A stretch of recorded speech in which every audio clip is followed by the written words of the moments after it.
Inter pass అయిన students కి practical learning and industrial exposure తో 100% ప్లేస్మెంట్ ఇస్తుంది I create degree college.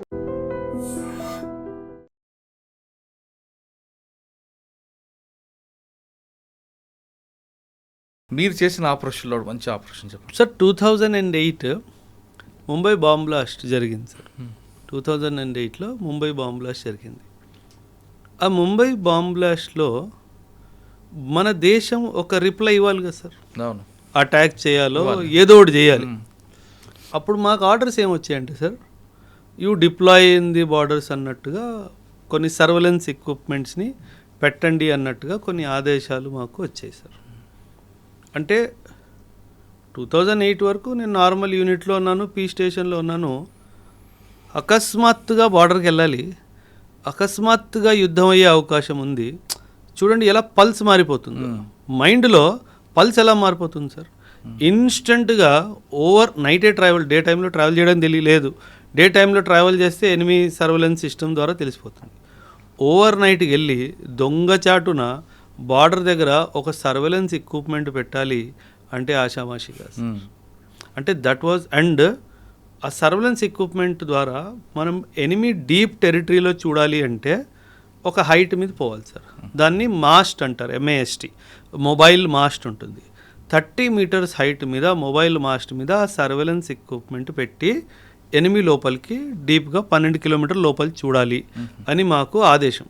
Imagine, నువ్వు 30 మీటర్స్ హైట్లో కూర్చొని ఉన్నావు, చిన్న తప్పు నీ లొకేషన్ వాడికి దొరికితే ఇంకేది మిగలదు. వాడికి తెలుసు 2008-26 ముంబై బ్లాస్ట్ జరిగింది, అటాక్స్ జరిగాయి, భారత్ ఏదో ఒకటి చేస్తుందని చెప్పి వాడు కూడా కాపు కాసుకొని కూర్చుంటాడు కదా సార్. ఒక చిన్న మూమెంట్ తప్పు నువ్వు ఎక్కుతున్న సౌండ్ వల్ల వాడికి తెలిసినా, నువ్వు ఎక్విప్మెంట్ సెటప్ చేస్తున్న సౌండ్ వల్ల వాడికి తెలిసిన, నువ్వు అబ్జర్వ్ చేస్తున్నావు అన్న రేడియో ఫ్రీక్వెన్సీ సిగ్నల్స్తో కూడా వాడికి తెలిసిన, నీ communication silence, though communication was completely silence, radio set open చేయడానికి వీల్లేదని చెప్పేసాడు సార్. అబ్జర్వేషన్ ఇవ్వాలి, అబ్జర్వేషన్ చేసి కింద కమాండ్ పోస్ట్కి ఇవ్వాలి, ఏం చేయాలో మీతో సంబంధం లేదు. అంటే పరిస్థితి ఎలా అయిపోయిందంటే, ఇటు కదలలేము, ఇటు ఒక చిన్న సౌండ్ చేయలేము, వాడేమో మనల్నే చూస్తున్నాడు, వాడు ఎప్పుడు ఎలా రియాక్ట్ చేస్తాడో తెలియదు. అంటే ఫస్ట్ టైం ఆ పోస్ట్ ఎక్కడది? రాజస్థాన్ బార్డర్. ఫస్ట్ టైం లైఫ్లో సార్ భయం అంటే ఏంటో అర్థమైంది సార్. ఆ రోజు రాత్రి అమ్మ ఇంత భయంకరంగా ఉంటుందా ఎక్స్పీరియన్స్. అండ్ మీరు డైరెక్ట్ ఫైరింగ్ రేంజ్లో ఉన్నారు సార్. వాడు మా అయితే ఒక్కసారి మిస్ అవుతాడేమో, రెండోసారి మిస్ అవడు. అంటే మనకి ఎటువంటి డిఫెన్స్ సిస్టమ్ లేకుండా మనం చాలా ధైర్యంగా ఎనిమీ ఇన్ఫర్మేషన్ మూమెంట్స్లో ఏమన్నా మూమెంట్ ఉందా ట్రాక్ చేసి కమాండ్ పోస్ట్కి పంపించడం అన్నది చాలా డిఫికల్ట్ టాస్క్ సార్. సో ఆ రోజు ఫస్ట్ టైం నాకు అర్థమైంది, అంటే చిన్న తప్పు జరిగితే చచ్చిపోతాము అంటే ఎంత సీరియస్నెస్గా చేయాలి. అంటే సార్ మన బాడీలో ఒక చిన్న షైనింగ్ ఐటమ్, ఆ పెన్ను పెట్టుకున్నా సరే ఆ పెన్ను షైన్ అయింది అనుకోండి, ఏమంటారు కనిపించింది అనుకోండి రాత్రిలో, బుల్లెట్ అటే వస్తుంది. సో చాలా తస్మాత్ జాగ్రత్త అంటాం కదా సార్. అంటే మీ గురించి ఏం తెలియకుండా మేము ఈ షూస్ ఉన్నాయనుకోండి సార్, ఈ mast, mobile mast iron elevated post sir. Iron మీద కాలు పెడితే సౌండ్ వచ్చింది కదా సార్, దీనికి బట్ట చుట్టుకోవాలి అండ్ సౌండ్ రాకుండా. అంటే నాకు కడియం వేసుకుంటాను కదా సార్, ఆ కడియం రాడ్ తగులితే సౌండ్ వస్తుంది, కడియం మొత్తం చేసుకొని దాన్ని దారంతో కట్టి, దానికి కూడా లైట్ పడితే దారంతో కట్టేయాలి దీన్ని. సో అంటే చిన్న చిన్న విషయాలు చాలా జాగ్రత్తగా ఉంటే కానీ అలాంటి ఆపరేషన్స్ ఎగ్జిక్యూట్ చేయలేము సార్. చాలా ఇన్ఫర్మేషన్ గ్యాదర్ వచ్చింది సార్. పాకిస్తాన్ చాలా విపరీతంగా వాళ్ళు పోస్టుల మీద వచ్చి ఆక్యుపై చేయడం జరిగింది సార్. అంటే బట్ సమ్హౌ అటాక్ ఏం మనం చేయలేదు.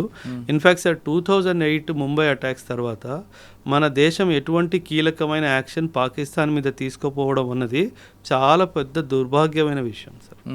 ఏదైతే ఇప్పుడు పహల్గామ్లో జరిగిందో, తిరిగి మనం ఎలాగైతే ఆపరేషన్ సింధూర్ చేసామో అలాంటిది 2008లో చేసుంటే కనుక వీళ్ళకి ఇంత ధైర్యం వచ్చేది కాదు సార్.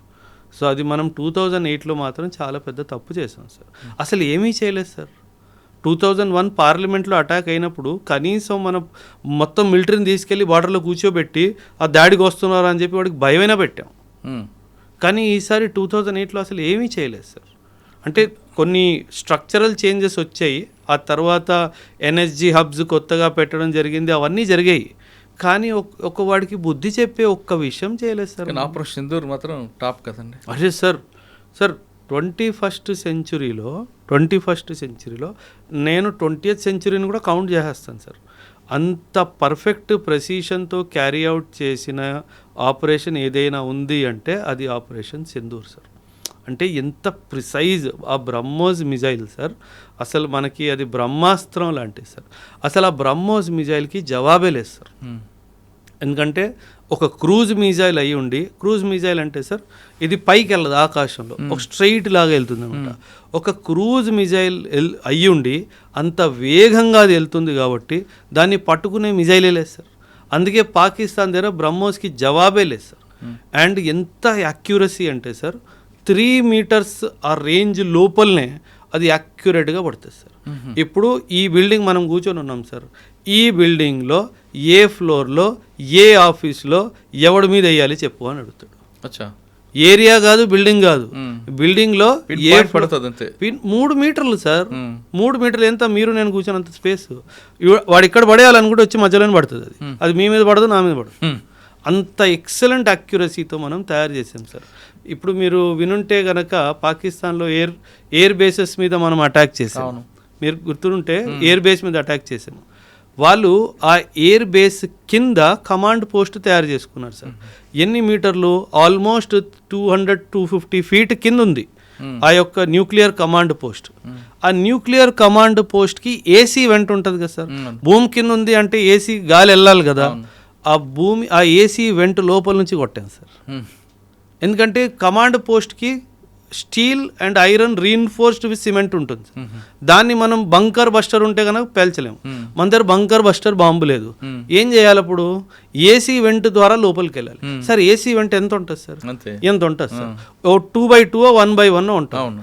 అంత ప్రెసిషన్గా దాని లోపల నుంచి పోయింది సార్. అది సార్, అది టాలెంట్. ఎందుకంటే సార్ మనము we are not experts in weapon manufacturing sir.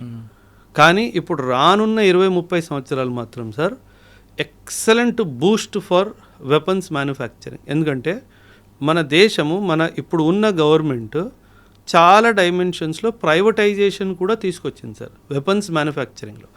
India is going to be the hub of weapons manufacturing for the world sir. India కాదు, ఫార్ ది వరల్డ్. మనకి యూరోప్ నుంచి ఆర్డర్స్ వస్తాయి, మనకి middle east నుంచి orders వస్తాయి, మనకి east Asia నుంచి కూడా ఆర్డర్స్ వస్తాయి. అంటే మన ఇజ్రాయెల్ పక్కన పెట్టచ్చు అంటే వాళ్ళతో కలిసి చేద్దాం సార్. పక్కన ఎందుకు పెట్టాం సార్? ఇజ్రాయిల్ మనకి చాలా మంచి స్నేహపూర్వకమైన దేశం సార్. 1947 స్నేహపూర్వకం తర్వాత మారచ్చు కదండి. అంటే సార్ కొన్ని సంబంధాలు అంటే వ్యవహారికంగా మనం చూసుకుంటే 47 వారు, 62 వారు, 65 వారు, 71 వారు, 99 వారు, మేజర్ ఇంటెలిజెన్స్ షేరింగ్. ఏ రోజు సార్ ఒక్క విషయం గుర్తుపెట్టుకోండి సార్, దుష్మన్ కా దుష్మన్ దోస్త్. సింపుల్ లాజిక్ సార్, అంతే కదా. ఇజ్రాయెల్ కా దుష్మన్ middle east, Islamic world Pakistan, Pakistan का दुश्मन इंडिया, तो दुश्मन का दुश्मन दोस्त हुआ ना सर. एंड इस्लामिक वर्ल्ड में एक ही देश के पास nuclear weapon. The only country that has nuclear weapon is Pakistan. So వాడు శత్రువు అయినప్పుడు శత్రువు దోస్తుగా కదా. సింపుల్గా సార్. అసలు మనకి ఇజ్రాయిల్కి భేదాలు వచ్చే అవకాశమే లేదు సార్. అంటే ఎన్నటికీ ఈ రిలేషన్షిప్ పాడవ్వదు సార్. ఎందుకంటే మనం గతంలో కూడా చూసుకున్నా సరే సార్, జ్యూస్ ఎవరైతే ఉన్నారో మనం చరిత్ర మొత్తం తీసేసినా ఈ భూమి మీద 193 దేశాలు ఉన్నాయి సార్. 193 దేశాల్లో కేవలం ఒక్క దేశము, నా భారతదేశము, జ్యూస్ని ఏ రోజు మనం ఇబ్బంది పెట్టలేదు, చంపలేదు సార్. అందుకే జ్యూస్ వాళ్ళు ఈరోజు కూడా వాళ్ళ పిల్లలకి ఏం నేర్పిస్తారంటే, మాకేమైనా అయిపోయినా ఇరాన్ లాంటి దేశం మా మీద న్యూక్లియర్ బాంబు వేసినా మీకు ఇంకొక ఇల్లు ఉంది, అదే మన భారతదేశము అని చెప్తారు. చూడండి, ఒక దేశము వాళ్ళ పిల్లలకి ఏం నేర్పిస్తుంది? మాకేమన్నా అయిపోయినా మీరందరూ సురక్షితంగా భారత్ వెళ్ళిపోవాలి, అక్కడ మీకు ఆశ్రయం దొరుకుతుంది. సరే, ఈరోజు ఉన్న పరిస్థితుల్లో ఎవడైనా ఇంత క్లారిటీగా వాళ్ళ పిల్లలకి చెప్పే దమ్ము ఎవరికైనా లేదు sir. That is the greatness of my country. Okay sir, మళ్ళీ ప్రజెంట్లోకి వద్దామండి.